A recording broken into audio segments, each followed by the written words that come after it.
Hi అండి, బాగున్నారా? నేనైతే బాగున్నాను. ఈరోజైతే మా పిల్లలకి రాగి జావ అయితే పెడుతున్నాను. మీకు అవి అయితే చూపిస్తాను.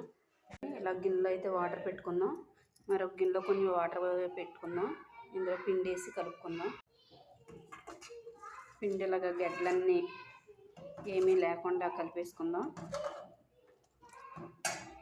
ఇలా ఉండలు అయితే లేకుండా కలిపి పక్కన పెట్టుకుందాం.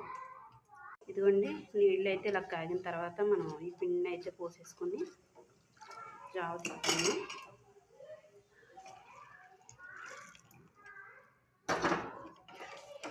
ఇది గడ్డలు కట్టుకోకుండా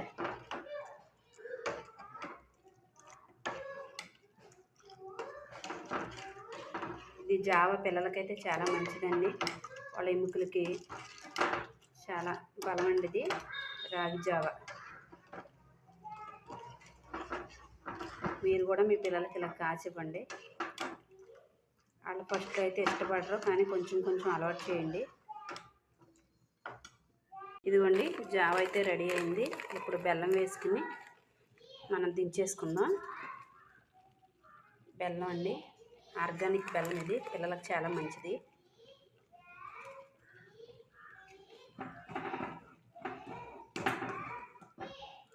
వచ్చేది వేసవికాలం కదండి, పిల్లలకి ఇది ఆరోగ్యానికి ఎంతో మంచిది. వేడి ఉండదు, సలవ చేస్తుంది, ఆరోగ్యానికి కూడా మంచిది. ఇలా కాసి అయితే మీ పిల్లలకి ఇవ్వండి.